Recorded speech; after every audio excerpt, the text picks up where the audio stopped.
Heston Kjerstad's days with the Birds appear to be numbered for now, and Ryan Mountcastle heads to the IL in the latest injury blow to the Birds. Hello, everybody. I'm Jon Leiberman.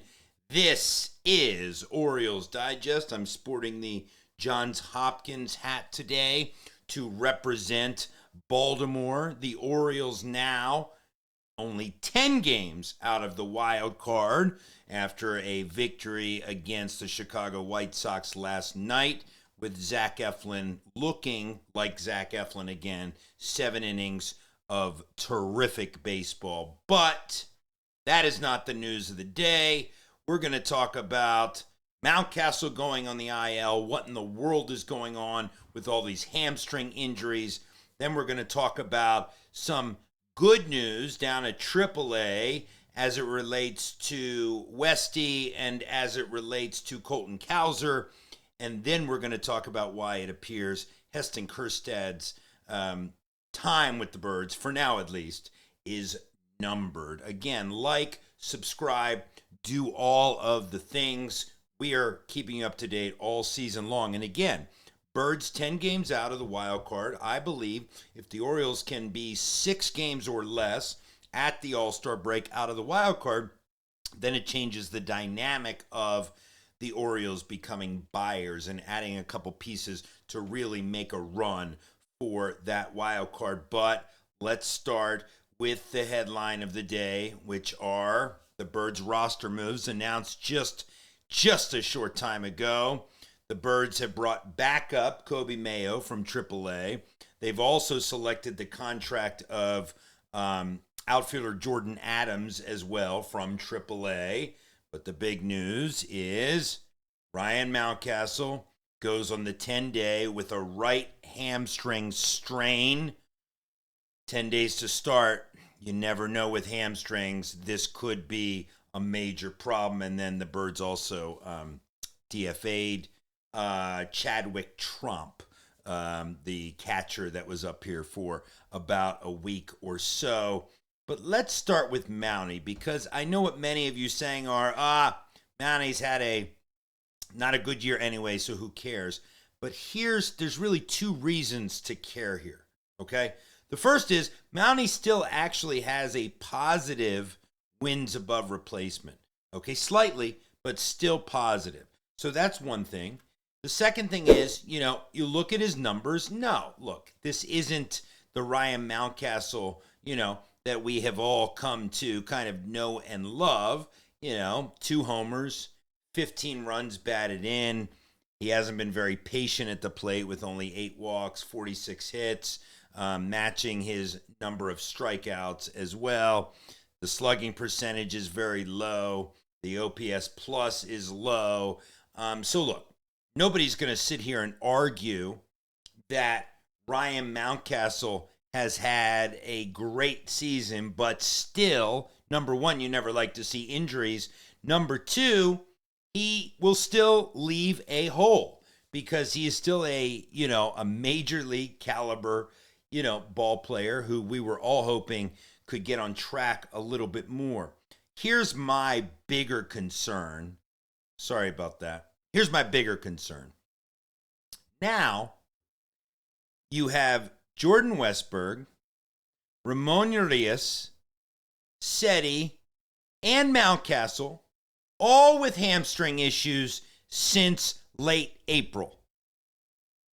Look, I don't believe in coincidences, so what is going on? Do the Orioles have to really, really look harder at the strength and conditioning with all of these injuries? But particularly if you look here, the Orioles injuries fall into kind of 2 categories, right? The shoulder elbow injuries and the hamstring issues.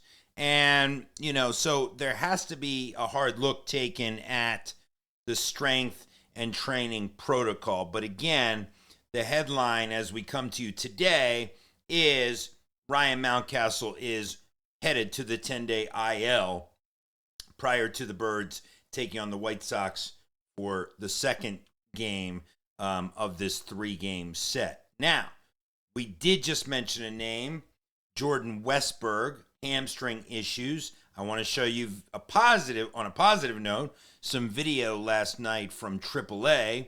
This is Westy. His first at bat, just absolutely roping a double out to the wall. Just great to see that in his first at bat. So good. Let's see it again. There you go. So very, very good news there for Westberg. He should be back very soon. I'm going to say in the next week or so. The other piece of good news is that we saw Colton Cowser down at AAA last night as well, and he too looked impressive. This is Colton Cowser ripping the ball the other way. Very nice, just a nice at bat there. And look at it again. Yeah, just what you like to see. Going with what the pitcher gives you. So again, good news down on the farm last night. Colton and Westy probably both back in the bigs within a week or so. Very, very good news, except for it is not good news for one man.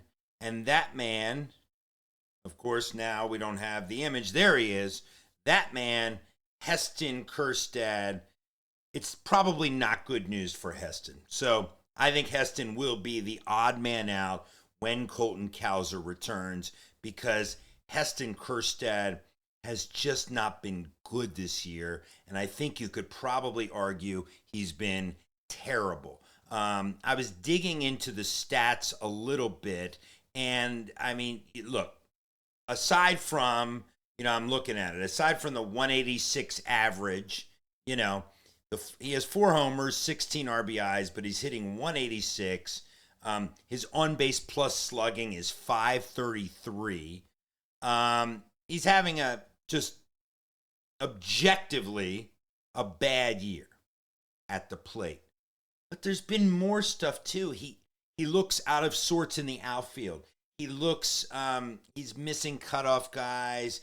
He just doesn't really have a good feel for the outfield. But the stat that I really want to point to and show you is this. In 47 games, Kjerstad is worth -1 wins above replacement. It's the lowest on the team. If you want to compare a little bit, you have Ryan O'Hearn, who's been outstanding. He's a plus 2.1. Gunnar plus 1.8. Ramon Laureano plus 1.2. Even Mounty, as I just said, has a positive, wins above replacement at 0.3. So this just points out why Heston Kjerstad he will go down, I believe, when Colton Cowser returns. He will go down to the minors. And look, hopefully get it together, in time to come back up later in the year. But again, the headline, Mounty goes on the IL. Westy and Colton Cowser appear poised to get back to the bigs. The Birds 10 games out of the wild card. I'm Jon Leiberman, Orioles Digest.